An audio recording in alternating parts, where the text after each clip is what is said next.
আসসালামু আলাইকুম, সবাইকে আমন্ত্রণ জানাচ্ছি এবি নিউজ সংবাদে। আপনাদের সঙ্গে আছি আমি তাবাসসুম মানিকা।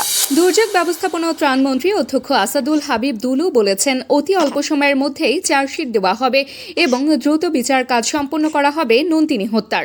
তিনি এই ঘটনাকে নির্মম ও নৃশংস বলে উল্লেখ করেন এবং বলেন, এর নিন্দা জানানোর ভাষা তার নেই। বৃহস্পতিবার দুপুরে লালমনিরহাটের আদিতমারি উপজেলার ভেলাবাড়ি ইউনিয়নের ফলিমারি গ্রামে নন্দিনীর বাড়িতে গিয়ে সাংবাদিকদের প্রশ্নের জবাবে তিনি এসব কথা বলেন। মন্ত্রী জানান, প্রধানমন্ত্রী বাজেট অধিবেশন থেকে নির্দেশ দিয়েছেন নন্দিনীর পরিবারের পাশে দাঁড়াতে এবং প্রয়োজনীয় সব ধরনের সহযোগিতা দিতে। সেই নির্দেশনা অনুযায়ী জেলার 3 জন সংসদ সদস্য, জেলা প্রশাসনের শীর্ষ কর্মকর্তারা এবং তিনি নিজে ঘটনাস্থলে উপস্থিত হয়েছেন। তিনি বলেন, অভিযুক্তদের গ্রেফতার করা হয়েছে এবং প্রাথমিকভাবে জানা গেছে গ্রেফতার ব্যক্তি হত্যার দায় স্বীকার করেছে। প্রয়োজনীয় পরীক্ষা নিরীক্ষা শেষে দ্রুত চার্জশিট দিয়ে বিচার কাজ সম্পন্ন করা হবে। আমরা তার পরিবারের সঙ্গে আসছি সমবেদনা জানানোর জন্য সরকারের পক্ষ থেকে। বিশেষ করে মাননীয় প্রধানমন্ত্রী, যদিও বাজেট অধিবেশন চলমান আমাদের, সে বাজেট অধিবেশন থেকে আমাদেরকে বলেছে যে ওই পরিবারের সঙ্গে আপনারা গিয়ে সমবেদনা জানান, তাদের যত ধরনের সহযোগিতা সেটা দিবেন। আজকে আমাদের সঙ্গে এই আসনের এমপি রকুনউদ্দিন বাবুল, আমাদের লালমনিরহাট 1 আসনের ব্যারিস্টার হাসানুর রাজীব প্রধান, আমরা 3 জনে এসেছি এবং প্রশাসনের সর্বোচ্চ কর্মকর্তারা এখানে। আগামী 2 থেকে 2.5 বছরের মধ্যে রাজধানী ঢাকা থেকে 4টি আন্তজেলা বাস টার্মিনাল সরিয়ে নেওয়ার পরিকল্পনার কথা জানিয়েছেন সড়ক পরিবহন ও সেতুমন্ত্রী শেখ রবিউল আলম। তিনি জানান, নগরীর ভিড় ও বিশৃঙ্খলা কমাতে টার্মিনালগুলো ধাপে ধাপে শহরের বাইরে স্থানান্তর করা হবে। মন্ত্রী বলেন, সায়দাবাদ টার্মিনাল কাঁচপুরে, ফুলবাড়িয়া টার্মিনাল কেরানীগঞ্জে, গাবতলী টার্মিনাল হেমায়েতপুরে এবং মহাখালী টার্মিনাল উত্তরা বা আবদুল্লাপুরের কাছাকাছি এলাকায় সরিয়ে নেওয়া হবে।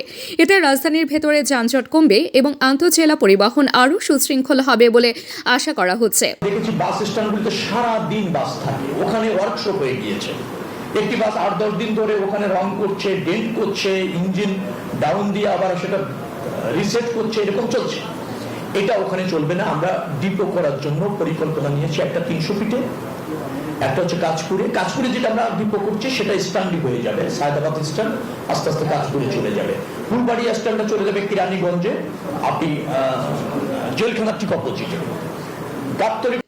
অন্যদিকে ঢাকার মিরপুরের বাসা থেকে স্ত্রীর ঝুলন্ত মরদেহ উদ্ধারের ঘটনায় দায়ের করা আত্মহত্যায় প্ররোচনার মামলায় ছোট পর্দার অভিনেতা মোহাম্মদ নিয়ামতুল্লাহ ভূঁইয়া ওরফে জাহের আলফিকে কারাগারে পাঠানোর আদেশ দিয়েছেন আদালত।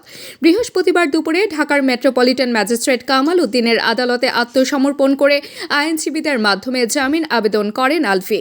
শুনানি শেষে দুপুর 2:30টার দিকে আদালত তার জামিন আবেদন নামঞ্জুর করে কারাগারে পাঠানোর নির্দেশ দেন। দুপুর 1:30টার দিকে আদালতে হাজির হন জাহের আলফি। দুপুর 1:56 শুনানি শুরু হলে তিনি কাঠগড়ায় দাঁড়ান।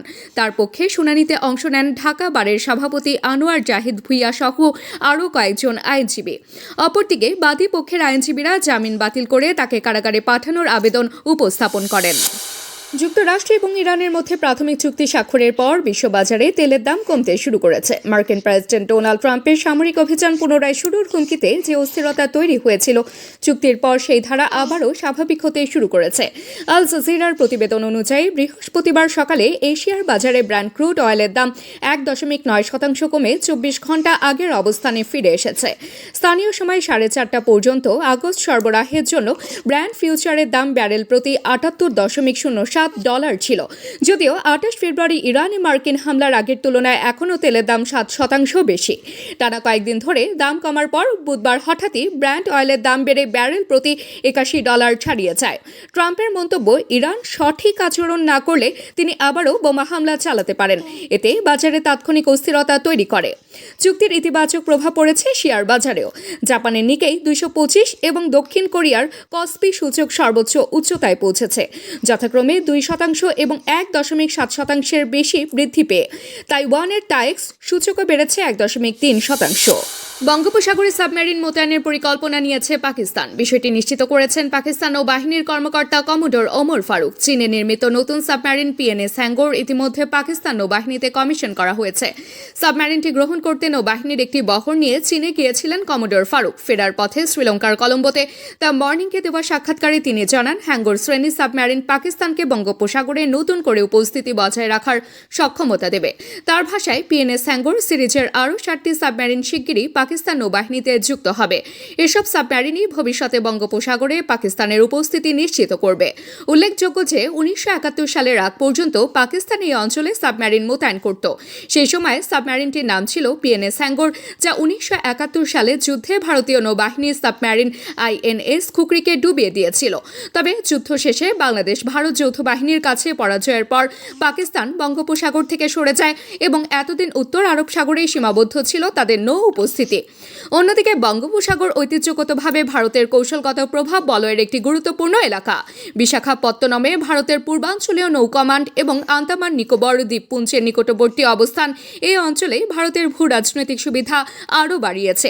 একই সঙ্গে ভারত ও বাংলাদেশের মধ্যে পণ্য জ্বালানি বাণিজ্যের জন্য বঙ্গোপসাগরের গুরুত্ব ক্রমেই বাড়ছে।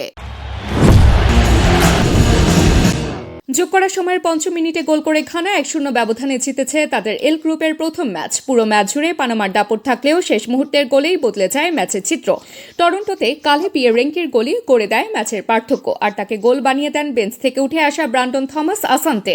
পুরো ম্যাচে 62% বল দখলে রেখেছিল পানামা। তারা নিয়েছিল 11টি শট, বিপরীতে ঘানার শট ছিল মাত্র 8টি। কিন্তু ঘানার বদলি গোলকিপার বেনসামিন আসারে দ্বিতীয়ার্ধে গোল পোস্টে দাঁড়িয়ে 3টি গুরুত্বপূর্ণ সেভে পানামাকে হতাশ করেন। এর মধ্যে বক্সের ভেতর থেকে নেওয়া 2টি শট ঠেকিয়ে তিনি হয়ে ওঠেন দলের উদ্ধারকর্তা। অপ্রত্যাশিতভাবে শেষ মুহূর্তে গোল হজম করে বসে পানামা। আলগা বল পেয়ে বাঁ দিক থেকে ঢুকে পড়েন থমাস আসান্তে এবং গোল মুখে বল বাড়িয়ে দেন। সেখান থেকে ইয়েরেঙ্কি ঠান্ডা মাথায় জাল খুঁজে নেন। অন্যদিকে আর্লিং হাল্যান্ড, কিলিয়ান এমবাপ্পে ও লিওনেল মেসি যখন নিজেদের বিশ্বকাপ অভিযানের স্বপ্নের মতো সূচনা করেছেন, তখন ক্রিস্টিয়ানো রোনালদোর সমর্থকরাও একই প্রত্যাশায় ছিলেন। কিন্তু ডিআর কঙ্গোর বিপক্ষে পর্তুগালের ব্যর্থতার দিনে রোনালদোও ছিলেন মলিন। 52 বছর পর বিশ্বকাপে ফেরার মধ্য দিয়ে আফ্রিকার দেশটি শক্তিশালী পর্তুগালকে 1-1 গোলে রুখে দিয়ে টুর্নামেন্টে দারুণ সূচনা করেছে। পুরো ম্যাচে কোনো শটই নিতে পারেননি রোনালদো। মাঠে থাকলেও যেন তাকে খুঁজে পাওয়া যাচ্ছিল না, অথচ তিনি পুরো 90 মিনিটই খেলেছেন। তার এমন নিষ্প্রভ পারফরমেন্সের পর স্বাভাবিকভাবেই প্রশ্ন উঠেছে, তাকে কি দ্বিতীয়ার্ধে বদলি করা উচিত ছিল? দর্শক, এতক্ষণ আমাদের সঙ্গে থাকার জন্য ধন্যবাদ। সর্বশেষ সংবাদ পেতে ভিজিট করুন আমাদের ওয়েবসাইট www.abnewsinternational.com এ। সেই সঙ্গে নিয়মিত ভিডিও নিউজ পেতে আমাদের ফেসবুক পেজ ও ইউটিউব চ্যানেলে চোখ রাখুন।